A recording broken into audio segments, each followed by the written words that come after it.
Hello and welcome to Talking Europe. My guest is one of the most influential figures in the EU institutions. Manfred Weber is the boss of the centre-right European People's Party, the largest and oldest group in the European Parliament.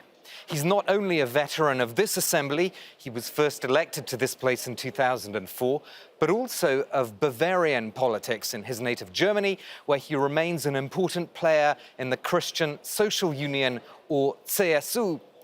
Manfred Weber, thank you so much for being my guest today. Thank you for the invitation. You have highlighted the gains recently made by conservative parties in Finland and Bulgaria, saying that this shows people value centre-right leadership. Does that make you confident about your chances in the European elections?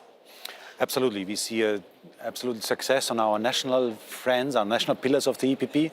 For example, in the north of Europe, you mentioned this, we have now finished Finland, we have Sweden, we have in Ireland, and also two Baltic countries, an EPP government, so centre-right government. And also with the success of Kyriakos Mitsotakis in Greece now, we see that this willingness of strengthening centre-right is coming back.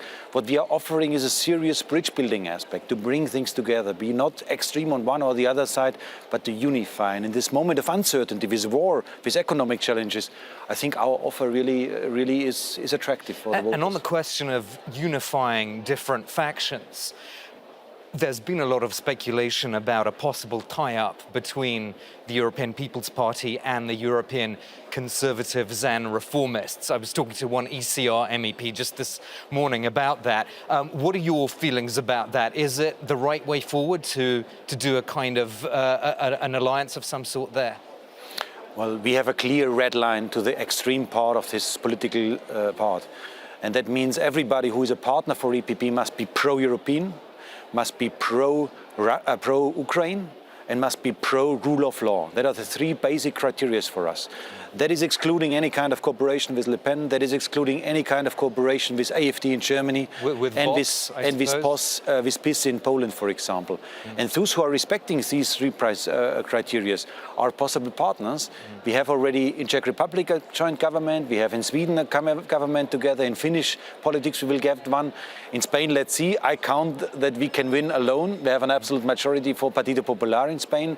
So we are winning, but our principles, our red line, to not work together with right extremists is crystal clear. Would you like to be the Spitzenkandidat for your party? I'm the leading person in the EPP family. I have to organize now the process to build up a program for the future and to also present the personalities to do so. And that is what I will do in the next years. But what is the starting point of everything is that we must do politics with listening and showing respect, because a lot of people are afraid about what is in front of us, about all our changes due to climate change, all the things on globalization, or the migration. Let's be honest, people are concerned about identity, about their way of life. And that's why we must be the guardian of today's way of life. We will talk about the actual agenda. Just one other question I have related to the political positioning around the European elections. The President of the European Commission, Ursula von der Leyen, let's say that there have been some signals from her office recently that she might want to stay on in that job. How do you feel about that? And are you concerned about perhaps missing out on that job for a second time? Well, if EPP is becoming again the biggest party in Europe, then we have a democratic right to ask for the most important post, and that is the Commission President. That's why we will do our best to keep this post in our political family, to get a mandate from the people for doing so. That's the basic thing of democracy. So you're still interested in principle in taking on that job if the situation came up? Well, on Ursula von der Leyen, we first have to wait about her commitment. She didn't show up, she didn't say anything in the last weeks about her idea for the future. I think that's a matter of respect, the respect that we first wait about her positioning. You mentioned some of the big issues, so Ukraine, Russia and so forth. You were an instrumental figure here in the Parliament in fast-tracking the so-called ASAP Act, the act in support of ammunition production for Ukraine a few weeks ago. What is your assessment now of the actual rollout of this program? Well, it's good that we are doing this, but we are always too late and it's always too little what we are doing. And that is our problem also in these aspects. So that's why we are fully committed. My party was insisting in a quick procedure on ratifying the legislative base for creating this ammunition production. But again, from our point of view, it's too little and too late. On the energy transition, one of the things that you mentioned in your joint op-ed in Die Welt with the CDU's Friedrich Merz, which has been interpreted as something like an election manifesto. You say you're proud of the EU's climate leadership around the world, but that the energy transition has to happen with citizens and with businesses, not against them. So are you saying that people are being left out of this transition, they're not being taken along? The ambitions are clear. We want to be the first continent who is climate neutral. And that is a great achievement that all parties and all countries agree on this principle. Let's be proud about this. The question is about how to do it. And there I tell you, I'm not happy about the idea to forbid the combustion engine for our cars, for example. Why should a politician regulate a technology? Or why is the European majority going against nuclear as an option for producing electricity? If France wants to do so, it is climate neutral, then let's do it. So that's why we have to do it in a pragmatic way and not in an ideologically driven way. And what I see from the Greens, also in the traffic light coalition in Germany, from the Greens, that they are ideologically driven doing politics. And on that point, problem. as you know, there's been this fight in the last few days in the German coalition about electrical heat pumps. I'm guessing you would argue that the Greens are, for ideological reasons, insisting on phasing out the petroleum-powered heating, and that's the kind of thing you're against, I'm guessing. We have to tell people the truth. In the next years, oil and gas will become very, very expensive. So the CO2 price will increase the costs. So people must look for alternatives which are not producing CO2. That is our common game. But again, I'm not a politician who is regulating the technology. I am not telling you what you have to use in your house. It's your decision to do so. We are living in a free society. And that is, again, ideological approach versus a pragmatic approach. And let's be ambitious, but pragmatic. You've been one of the most outspoken voices in the EU when it comes to China and Taiwan. You were very critical of President Macron's comments earlier this year. You've said China wants to be a global superpower and will do so at Europe's expense. And also a phrase which I think is quite noteworthy: the people of Taiwan should decide their future, not Beijing. What would it take for the EU to speak with one voice on this issue?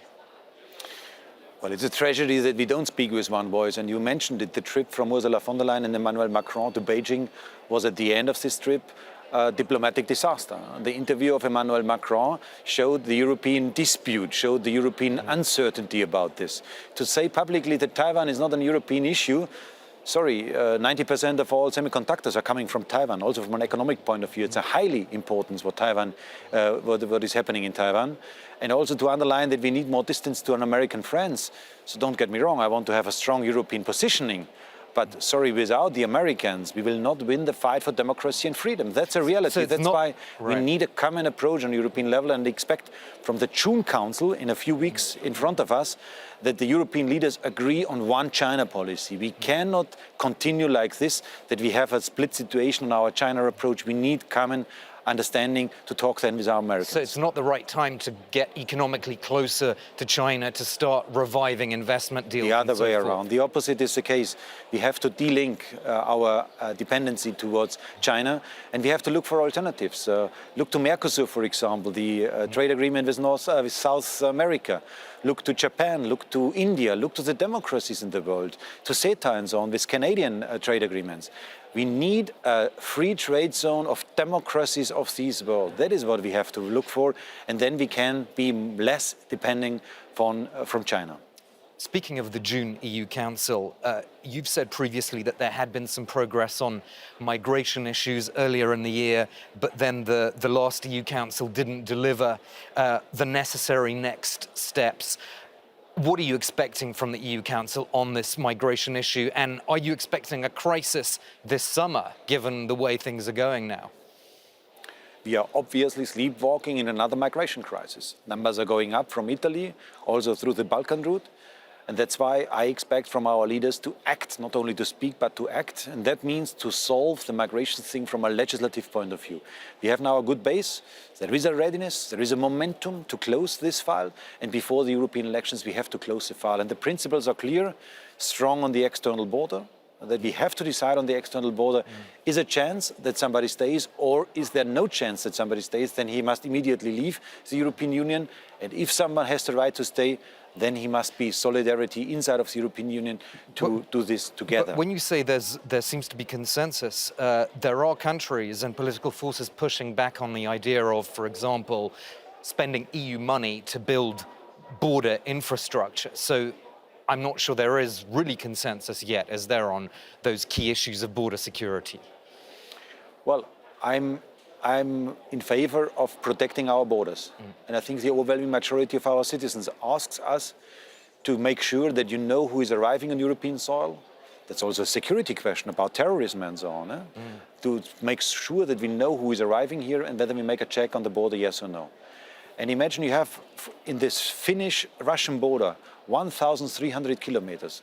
Do you really think that you can protect that border without technical infrastructure, without drones, without a video system, or without a fence if needed?